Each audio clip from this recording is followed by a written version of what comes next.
Welcome to Let's Get Loud Now, your business resource television show. I'm Dorothy Gary, your host. Today we're going to be talking about how people who are successful can lose everything and then turn around and make their millions again. We're going to be talking a little bit about my strategy for loyalty, opportunity, utilization, and delivery. We're going to be tying this in with my guest, Andrea Ivanka from Andrea Ivanka International. She's our business breakthrough mentor coach, and I'd like to introduce her to you today. Welcome. How are you? I'm fantastic. Thank you so much for having me. Oh, you're very welcome. So what we're going to talk about today is I'd like you to sort of tell our audience how you became an entrepreneur and how Andrea Ivanka International came to be about for yourself. Sure. So my background originally was in education.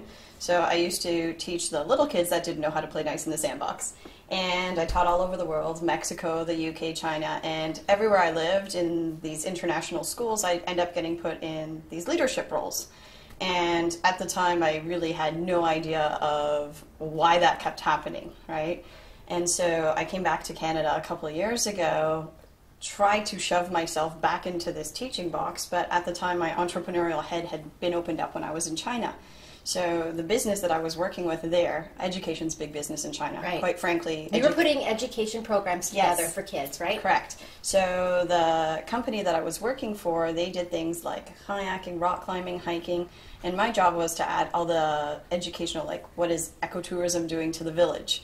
What is pollution doing when tour groups come through the village? So that was my job, was to create these programs that would actually be hands-on, educational, and this way the company could then now sell these to big companies that then wanted to basically affiliate with the schools.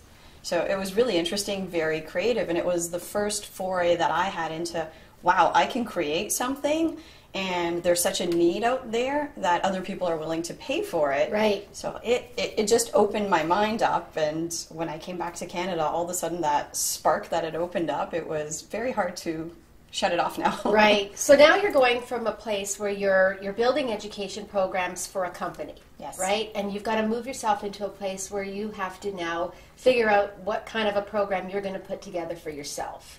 Right? So I know that you're not an education coach. Tell us a little bit about what kind of coaching you do and how you decided that that was going to be the coaching that you was going to be your avenue. Yeah. So when I came back, like I said, I first tried to shove myself back into this, have a steady paycheck, have a well-paying job, and it really just wasn't working for me. And so I thought something that's really important to me, education right across the board, was that if I was going to switch careers, it actually meant I needed to get further training. And so I actually went and got coaching training through Erickson College, which is based out of Vancouver. And from there, I went on to do NLP training, which is neuro-linguistic programming. It's a big fancy word for all of what goes on in here so you can get results out there in the world. And it's a big thing these days, It's NLP. I'm hearing this everywhere. It's fascinating because Canada, out of most of the countries in the world, is very, very behind. You have countries like the UK where in part of their MBA programs, they have NLP components that are directly like NLP for business. Right. It's big down in the States. Anybody that's seen Tony Robbins on stage, Yeah. they know about a lot of this for a very long time. And so what's very exciting is being a trailblazer here and bringing this to more people that actually need to use it. Because for so long it was like the CEOs of big companies that got access to this training. So I thought, okay, I went and got trained myself. My company's a board-approved training institute. So I know sometimes for entrepreneurs, one of the things that they want to do is like they want success like this. And you need to build a foundation. Right. And this is a thing that I talk about in my business strategy, which is loyalty. How do we, when things don't go the way we want them to go, we go back to the drawing board and we change our services, or we change the product, or we tweak this and tweak that. And really the problem is how we're marketing it, and not so much the service that we were providing. So as far as you starting out your business, what kind of tweaking did you have to do to sort of get Andrea Ivanka Institute where it needs to be? Oh, there was so much tweaking. I mean, when I first started, I was working with somebody else helping do some of their training programs to get my own confidence up. I think when people are first starting out, it's almost like they don't know what they know inside of them.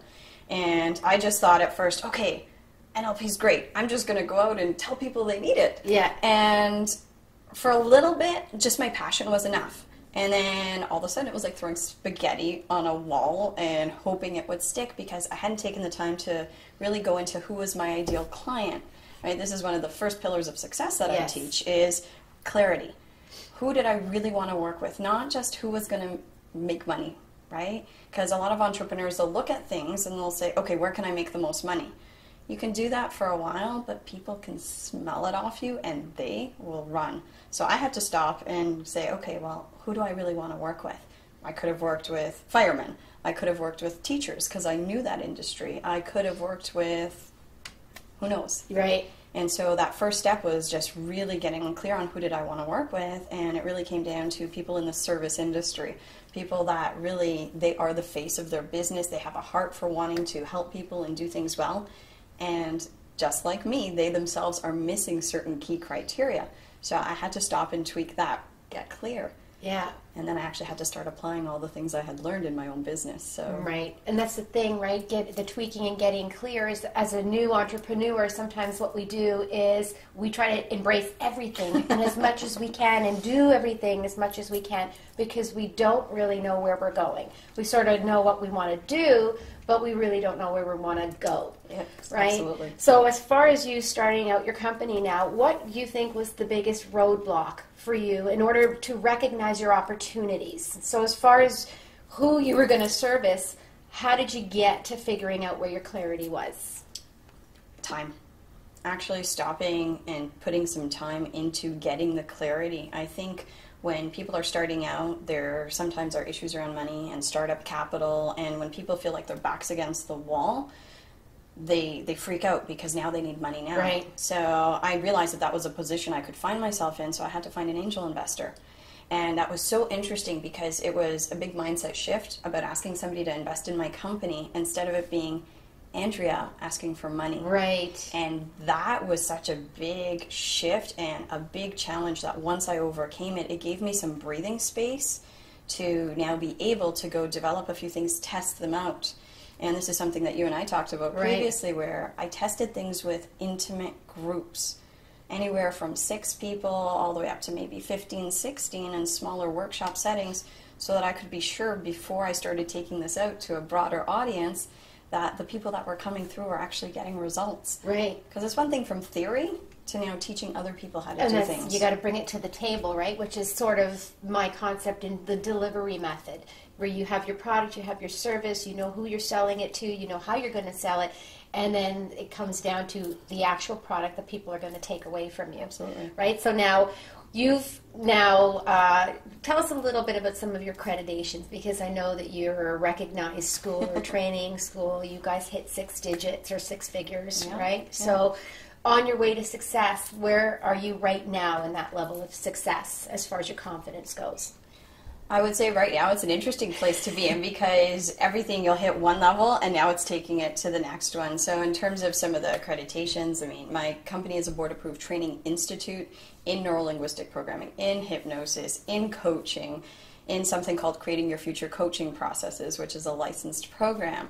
And so we did all of that. We then got some of our programs accredited by the Law Society. And I think the biggest thing that helped us to hit that 6 figures is when I got really, like I said, when I got clear on who I wanted to work with and how that was going to help them. One of the biggest things that I stopped doing was just attempting to speak only to people from a logical perspective, because we are very driven by emotions, and when people get excited about things and they want to do something and then we can actually help them to do it, that was where there was a big tweak, because I think most people think, I need another certification, I need to do another training program. And this is why most of our training programs, instead of focusing on giving people like another certification, it's let's take everything you've already done in your life, pull it together so now that it works for you. And see, I think it's a very different mindset that we have our intention in our business, because a lot of other companies, what they'll do is they'll say, oh, well, what you did before, it's no good. You missed this, you didn't get that, you're only going to get this training here. And frankly, I think that's a little disrespectful to people that have really done their best to bring their business to success. So instead of putting people down, how about we take a look at everything they've done, bring them up, and this is all backed by neuroscience-based research. So if you look at somebody like Christine Comerford down in the States that wrote this book, Smart Tribes, which is a fantastic book for anybody running teams, Smart Tribes, you look at the science of making people feel good and then you bring them up. And I think that's what really helped our success shift compared to other training programs in the area where they're kind of the old school, boring, logical, way of doing things. Right. So, and I want people to be clear, sorry, I want people to be clear about what you do. You don't work with people in growing their business. What you do is helping people grow themselves. Correct. Right? Because when they grow themselves, their business will grow. Right. For example, I would be the wrong person if you wanted to write a business plan. I would send somebody to an accountant or somebody that can actually help them do numbers in a business plan. It would be silly for me to focus on something that is outside of my area of expertise. Really what I look at is these 5 pillars of success, and like you said in your introduction, everybody knows that if you take a millionaire or a billionaire away that's been successful, and they have certain strategies, the how-to of running themselves and being able to connect and communicate effectively with others, they'll make it back again. Okay, so let's go there. So let's start talking about those 5 pillars. Okay, so we've got, for example, we've got a millionaire, went bankrupt, bad business move, and he's got to start all over again. So he comes to you, and we're going to address those 5 pillars with him. Sure.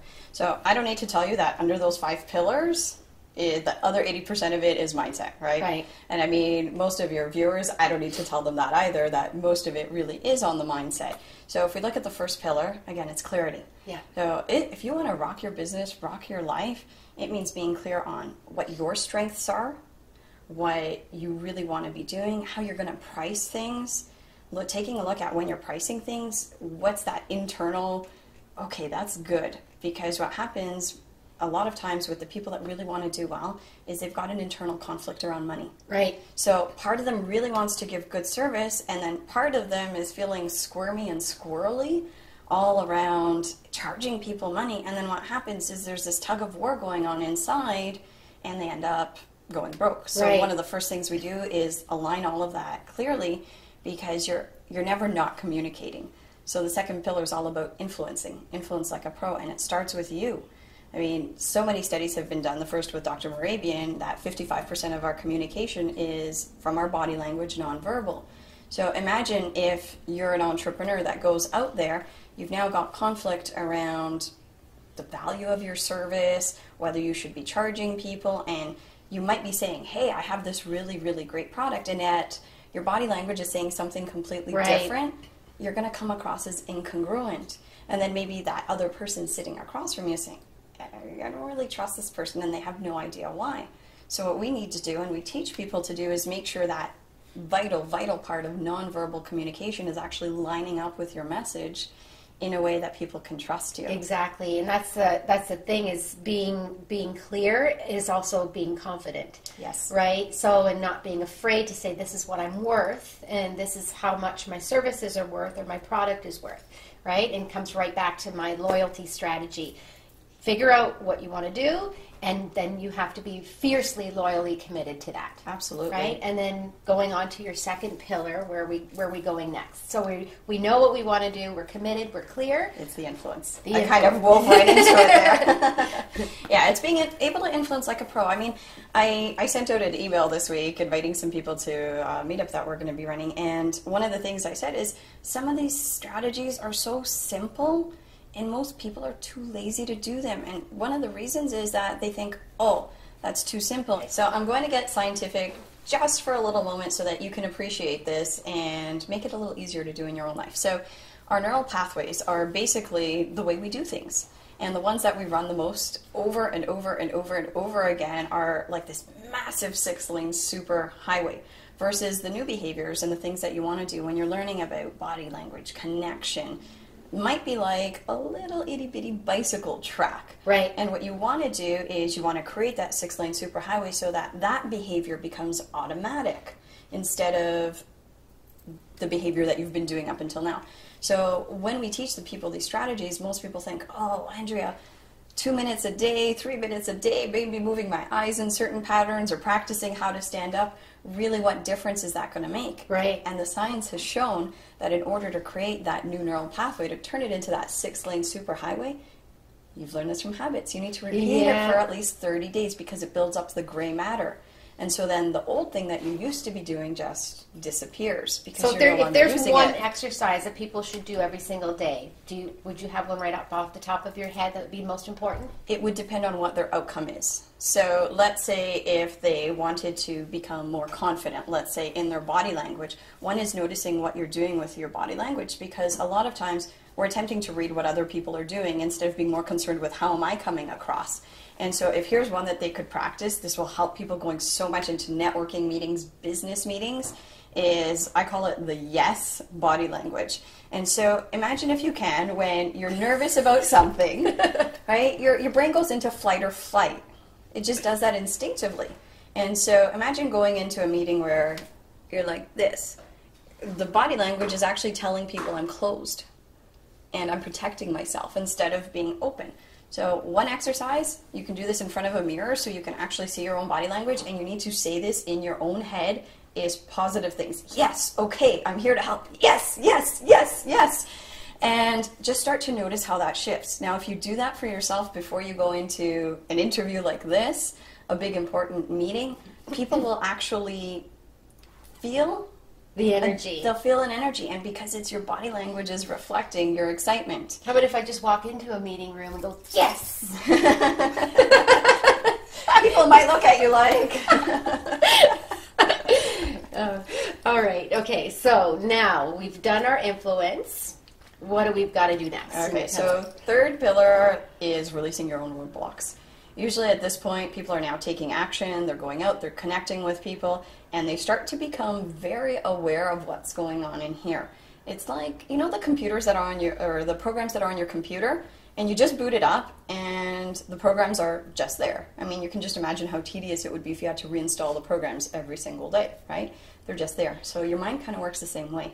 And sometimes we have like an old program that's running because we learned certain things. Between 0 and 7, certain things got imprinted. So for example, I had one client that, as part of a mortgage group, was now being asked to speak.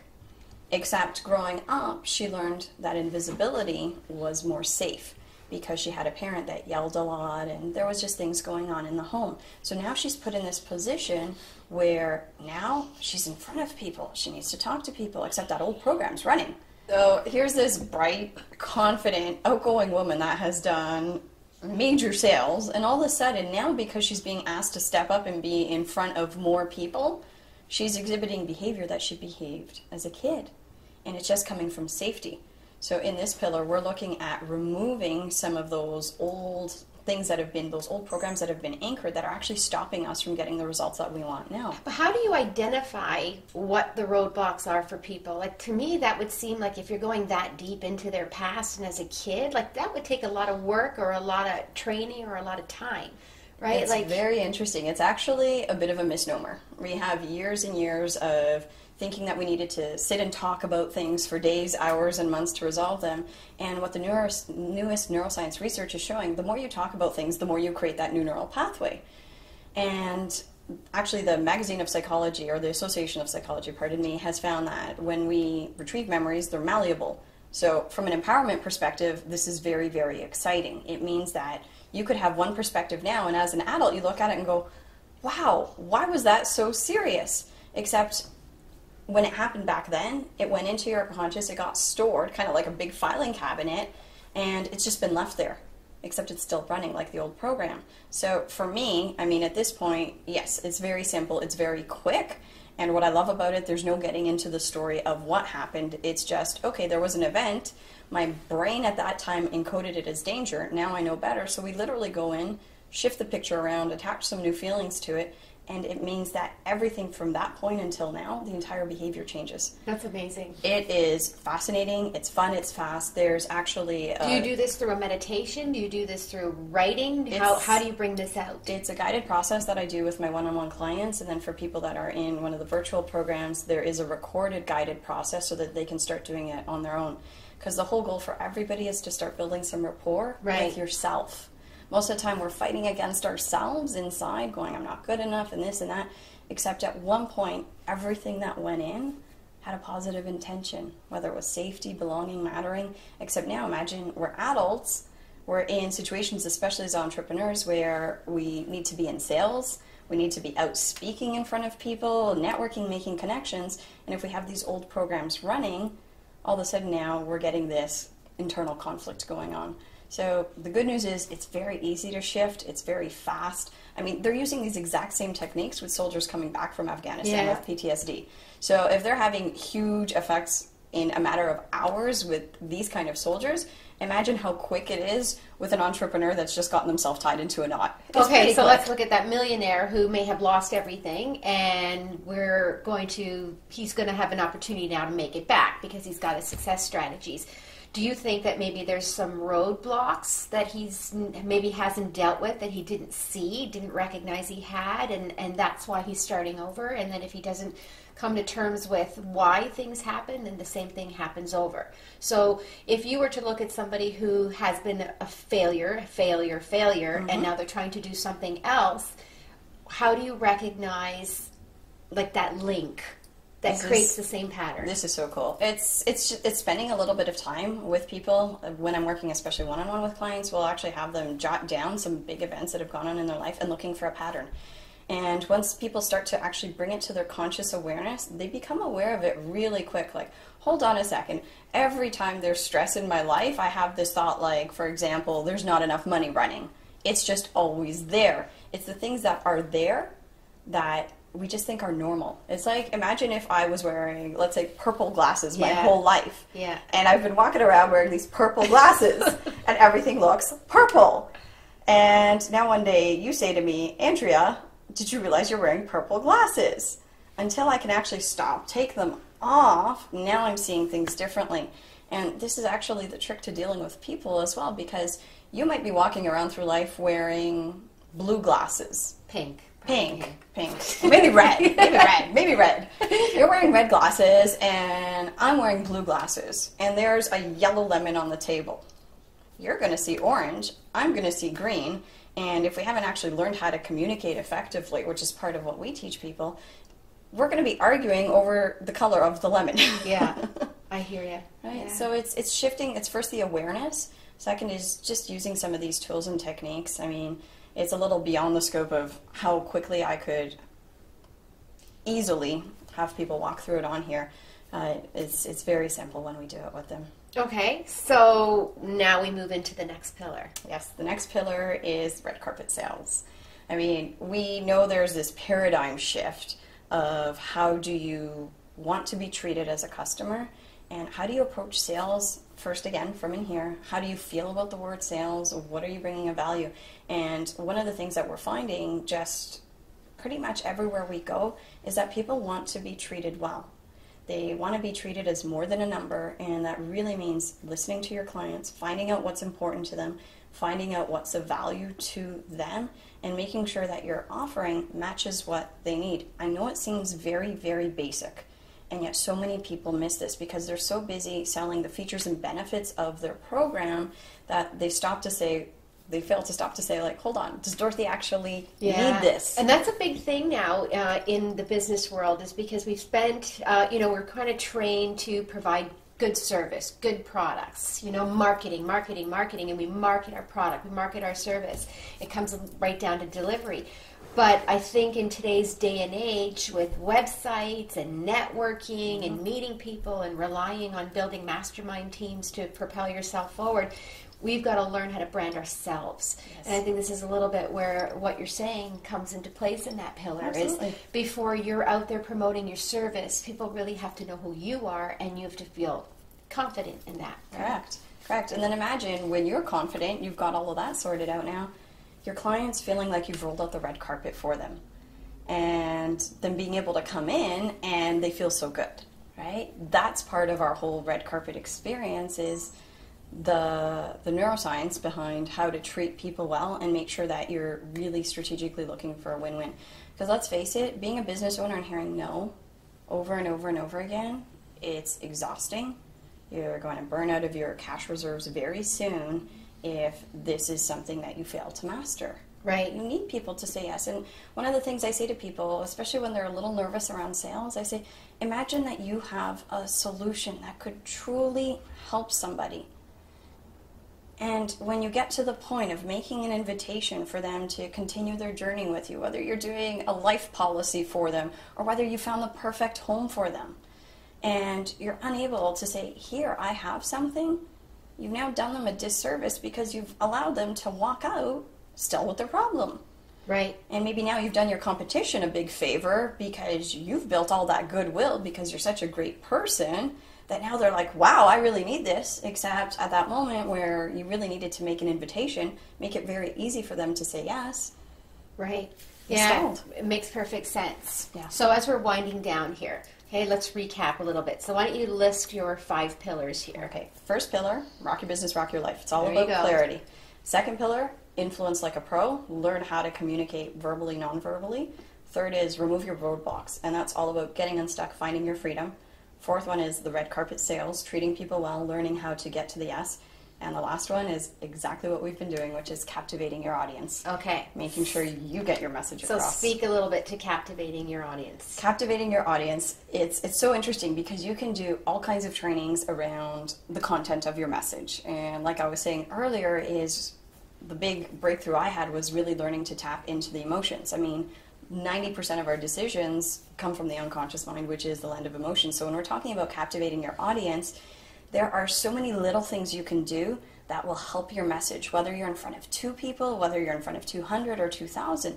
Things like, where do you stand on stage? Steve Jobs was so good at this. Yes. When he would talk about something that was bad or wrong, he would always go stand in a certain spot. And when he talked about things that were going really well, he'd go stand somewhere else. So guess what?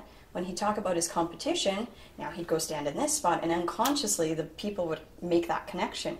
And when he talked about all of the great things that he was doing, he would go stand in this spot. So there are all these little Switching things. his energy up. It's literally, Yeah. it's creating what's called an anchor. So you associate 2 things together.